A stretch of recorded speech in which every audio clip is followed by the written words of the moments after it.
poți converti chiar și cu bugete mici? Poți converti. Întrebarea e dacă convertești suficient.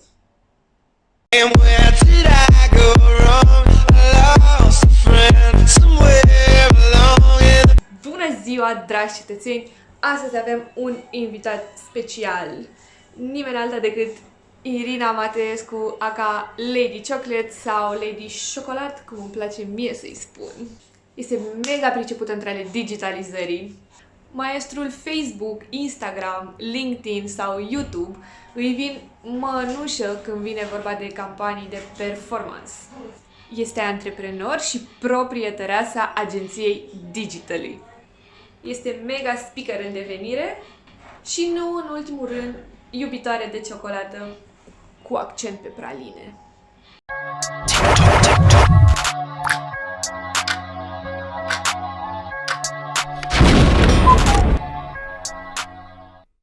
Mă bucur că ești colega mea aici în birou și că ai acceptat invitația în vlog. Spune-mi și mie cum era... Ai rămas cu reminiscențe de atunci? Așa era viața în agenție? Asta vreau să te întreb. Cum era viața în agenție în 2013? Viața era în felul următor. Efect aștept, ieșai de pe ușă cu un brief, ajungeai în birou cu 3 briefuri, toate bine scrise. Instituția feedback-ului era sfântă, nimeni nu se bășica de nimic și toată lumea se gândea la ce soluții să scot ca să fie mai bine pentru clientul și pentru proiectul pentru care lucrez. Primeam feedback inclusiv că, Irina, hai te rog eu mult, mai lasă-ne cu termenii ăștia de CPC, Google Analytics, whatever, că nu poate clientul să stea să înțeleagă atâția termeni. Și colegii din creație primeam feedback, auzi, nu cauzi. Coaie, ce frate cu fontul ăsta aici? Nu vezi ce varz ai făcut? Și nu se mai bășica nimeni. Îți spun, de la selfie nu se trage. Am devenit mai sensibil. Că nu mai ești atât de sensibilă pentru că ești în perioada de nou selfie.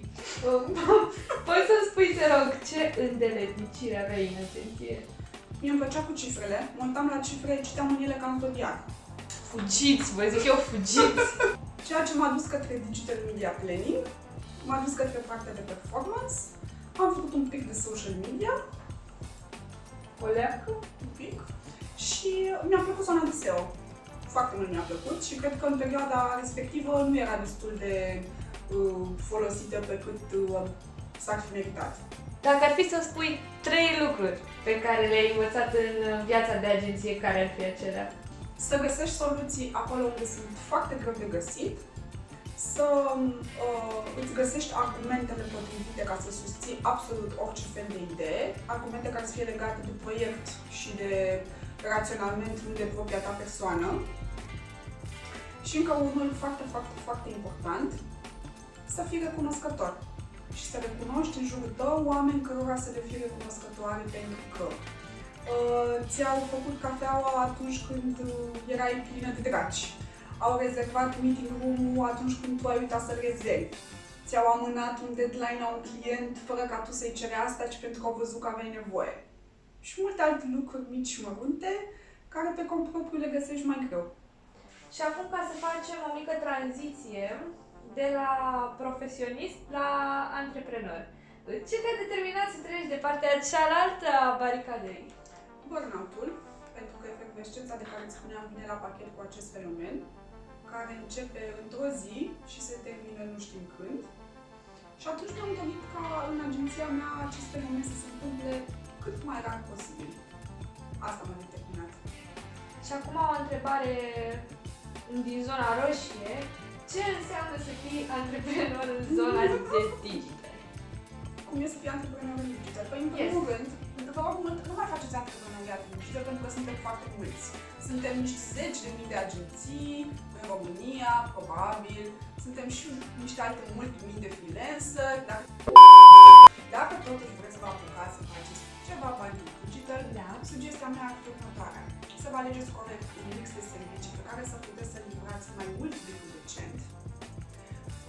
Să exersați acest mix de servicii pe una-două nișe, una jumătate, 2, să ieșiți apoi pe piață cu niște studii de caz foarte puternice, ca să puteți să ajungeți așa și la clienți ceva mai mari. Digitally. De ce așa? Am scris la un moment dat din intrare într-un mail Digital Yours și mi-a plăcut cum sună și a rămas așa. Digital este agenția Irinei. Ce este mai exact? Este o agenție de digital marketing. Noi lucrăm proiecte care au rezultate reale, indiferent dacă este vorba despre business-ul unui instructor de dans, un mega business de mobilier german sau un super brand de electro-IT cunoscut de toată lumea în piață. Deci tu ești și antreprenor, faci și project management, le ai bine și cu copilul. Experiența își spune cuvântul și îmi permite mie să te numesc specialistă în digital media. Te bucrește râsul. Nu te regăsești în ce zic aici sau vrei să plecăm acasă? Prima campanie pe Facebook am implementat-o în 2008, când în România erau 100.000 de conturi. Mi se pare fascinant că ai fost printre primii care au făcut asta. Am fost printre primii 50-100. Nu contează, nu eram 10.000. Revenind la lucruri mai serioase, îmi place partea de digital media. Cum spuneam, eu sunt fata aia prietenă cu cifrele, care vede în cifre poezie. Să zicem că eu sunt un nenică pe la 48 de ani și vreau să-mi promovez business-ul cu portocale. Vreau să generez foarte mult trafic, să am vânzări din prima, dar nu prea înțeleg eu așa cum stă treaba. Lămurește-mă și pe mine un pic. Ce înseamnă mai exact o campanie de digital media? Înseamnă că brandul tău va fi vizibil pe internet, în rândul unui public care are cele mai mari șanse să cumpere acele portocale. Eu mă voi juca într-un mod cât se poate de serios și de profesionist cu niște instrumente de publicitate ca să-i fac pe oamenii care îți văd mesajele să dea click pe bannere sau să facă alte acțiuni în afară de click. Ei vor ajunge în site-ul tău sau în magazinul unde vinde sau te vor căuta în afara internetului pentru că au văzut acele mesaje și tu vei fi foarte fericit. Care ar fi diferența între o campanie pe Facebook și una pe Google? Nu este nicio diferență. Acum vor sări să mă atace gașca oamenilor de pe internet, profesioniști în digital media și mai profesioniști ca mine în digital media, care vor spune că sunt diferențe. Desigur că sunt diferențe ca implementare, dar în speță fac același lucru. Google atrage trafic, Facebook atrage trafic. Internautul este cel care are un comportament diferit față de Google și față de Facebook. Și ce face clientul este ca el să fie prezent în aceste comportamente pe care Facebook și Google le generează. Din acest motiv este super important ca un client să și le poată permite pe amândouă. Dacă nu și le permite, vom alege între Google și Facebook. Cum vom face alegerea? Păi o vom face în felul următor. Vrei să fii găsit la căutări pe internet o perioadă scurtă de timp? Pentru că asta este important pentru tine, pentru că știi foarte clar că clienții care te caută vor cumpăra mai repede portocale? Sau vrei să ai în jurul tău și un mic trip pe care să ți-l păstrezi după ce se termină campania? Dacă vrei ultima parte, alege Facebook. Dacă vrei prima parte, alege Google. Decizia este la tine. Eu vreau să ți le dau pe amândouă. Să spunem acum că vrem să implementăm o campanie de trafic pentru un produs. Accesorii pentru casă, de exemplu. Cum ar trebui să arate această campanie? Adică la ce trebuie să fim atenți când construim genul ăsta de campanii? În primul rând să nu faceți vizualuri urâte. Toate vizualurile de campanie pe internet sunt urâte pentru că oamenii au impresia că pot să-și facă singuri materiale publicitare și ei și le fac singuri pentru că să le faci singur nu te costă nimic, însă te va costa un buget prost cheltuit pe niște reclame care arată urât.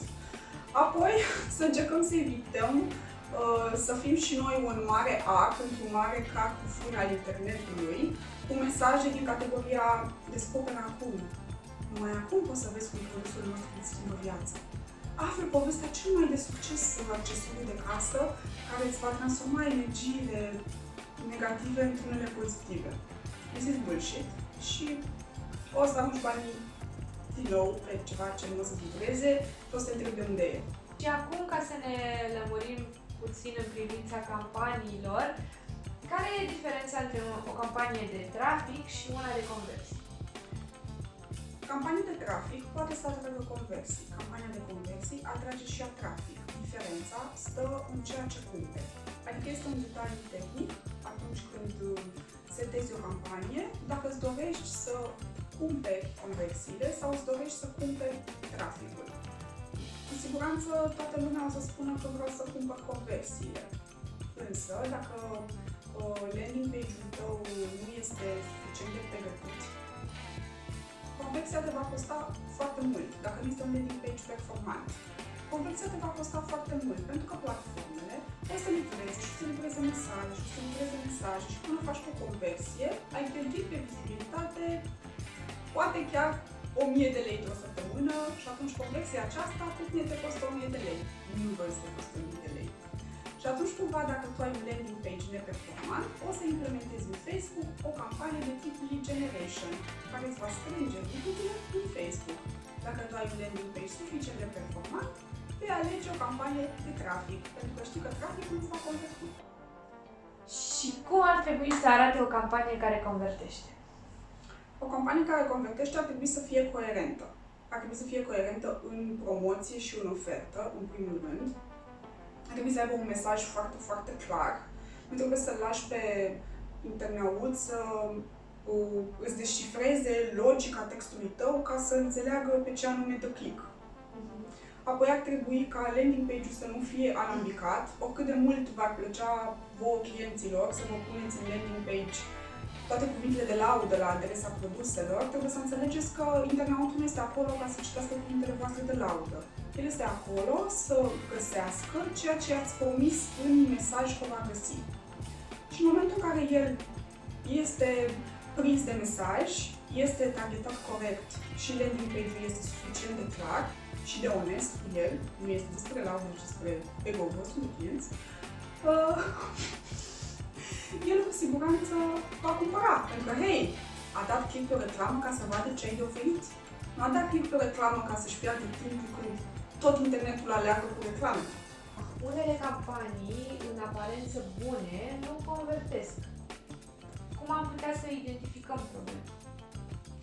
În aparență bune, în sensul că totul arată bine. Totul arată bine, Da. ai un vizual, ai un copy, ai un concept, ai un absolut, totul este foarte bine împachetat și îmbrăcat și totuși tu ai 0 vânzări.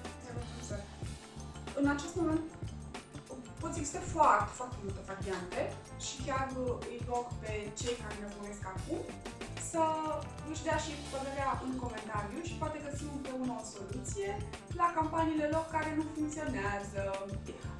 O variantă ar putea să fie că produsul are un ciclu foarte lung de cumpărare, că el nu acoperă o nevoie stringentă, adică nu este nici despre rost de mașină, nu este nici despre mâncare, nu este nici despre perna pe care pui capul, este despre ceva cu totul și cu totul nou și atunci campania creează și nevoia pe care produsul o acoperă. Și ai de așteptat. Poți să aștepți 6 luni, poți să aștepți un an, depinde foarte mult ce buget ai la dispoziție. Cât te afli pe o nișă, când te afli pe o nișă unde oricum nu se află nimeni, tu trebuie să convingi. Tu ești deschizătorul de drum și trebuie să și convingi ca să formezi nișa. Un alt posibil răspuns ar putea să fie că produsul este prea scump sau că produsul nu prezintă încredere. Trebușoare care nu se combat într-o campanie de digital media, ci pur și simplu tu te izbești de ele în momentul în care este campania deja live, dar ai noroc că le-ai aflat într-o campanie de digital media și nu printr-o campanie de TV, care te-ar fi costat enorm. O altă explicație ar putea să fie că e prea scump transportul. Tu poți să consideri că nu e prea scump, dar cel care se uită la reclamă și cel care intră în shop-ul tău poate să considere că transportul este prea scump. O altă variantă ar putea să fie că ceri o sumă prea mare la plata cu cardul. Un alt motiv pentru care nu se merge campania este că nu ai intuit bine publicul țintă. Tu poți să consideri că un produs al tău este destinat mămicilor, dar de fapt să nu fie destinat mămicilor, ci să fie destinat femeilor care încă nu sunt mame sau poate chiar adolescentelor. Gândește-te că nu toată lumea, înainte să pornească un business, își face studii de piață și alte nebunii. Toată lumea merge pe intuiție. Și atunci e foarte posibil ca unele lucruri să nu le intuiești din prima și să ți se vadă în campanie de digital media. Tu, ca agenție, trebuie să ai răbdare să explici clientului, să-i pui pe masă toate ipotezele. Clientul trebuie să aibă răbdarea să înțeleagă că nu întotdeauna este vina agenției că nu-i merge lui campania. Și trebuie să înțeleagă unde nu are lucruri de îmbunătățit. Și ce ar putea face clienții în privința asta? Clienții trebuie să fie deschiși să schimbe scenariul de la care au pornit. Agenția uneori mai trebuie să închidă un ochi, hai să zicem nu pe amândoi, că și agenția este tot un business, dar trebuie să închidă totuși un ochi și să-l ajute pe client să reia campania și să facă modificările necesare. Poți converti chiar și cu bugete mici? Poți converti, întrebarea e dacă convertești suficient. Undeva este o problemă.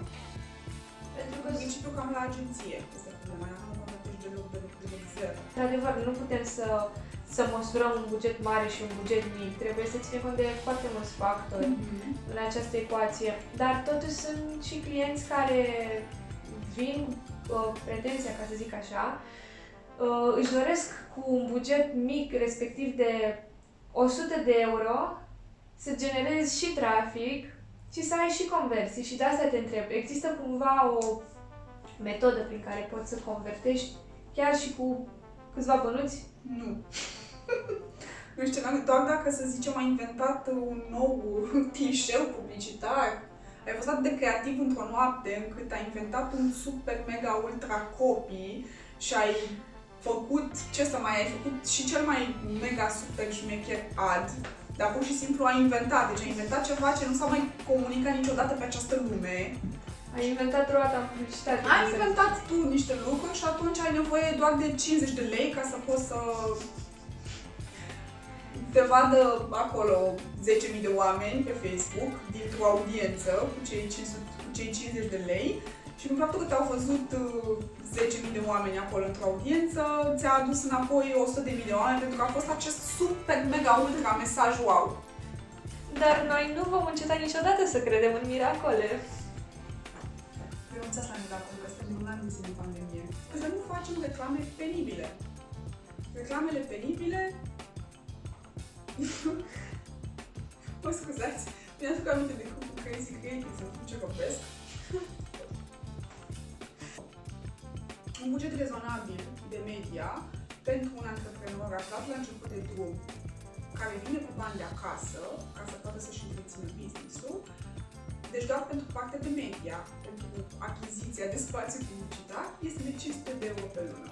Dacă nu aveți 500 de euro pe lună, ca să băgați într-o campanie de Facebook sau de Google, că în acest buget nu vi le permiteți pe ambele, nu investiți în online. Faceți altceva. Nu investiți în publicitate plătită, că vor fi bani aruncați pe fereastră.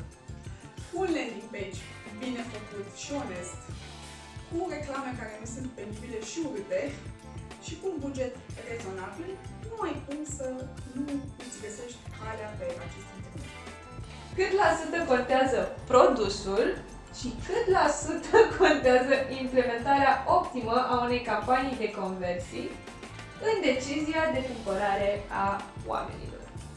Eu aș spune că produsul contează mai mult de jumătate.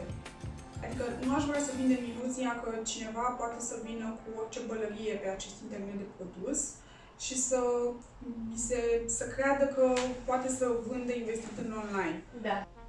Știu că sunt situații de suplimente care au promis că o să slăbești peste noapte 50 de kg. Sau au promis că o să ajungi la forma dorită. Și nu mai știu ce s-a întâmplat cu ele. Nu știu dacă cineva a slăbit sau nu a slăbit. Dar ne-a rămas aici acea situație. Nu încercați să o reproduceți, că internautul s-a mai cizelat.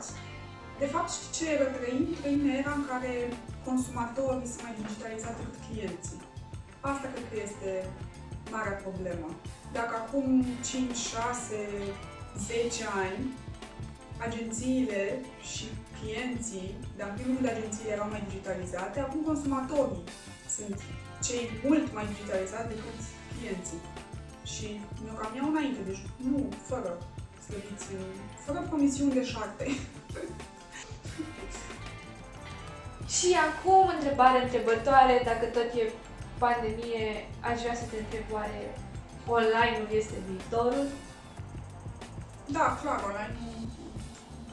online este un refugiu foarte bun.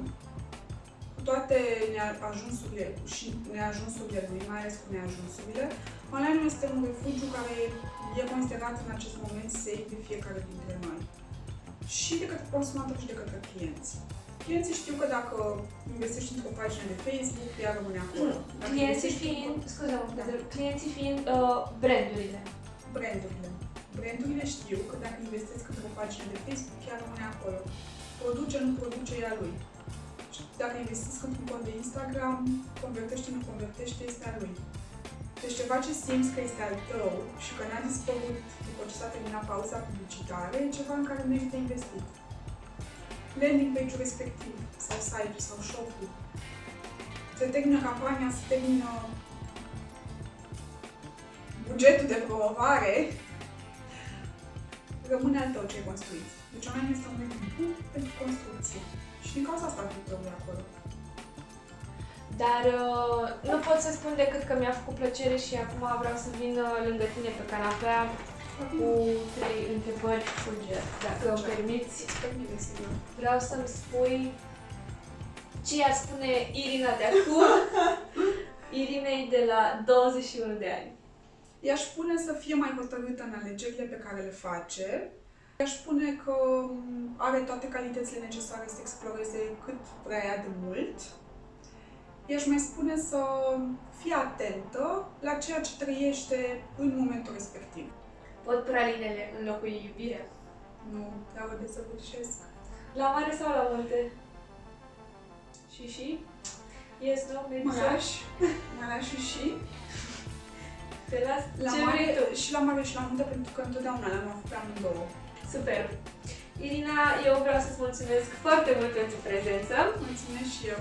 Sperăm că va fi de folos pentru voi, cei la început de drum, antreprenori și oameni pasionați de digital, de media, de marketing, publicitari și ce mai vreți voi să fiți, dar să nu uitați, înainte de toate, încă o dată mulțumesc, iar voi să fiți cuminți!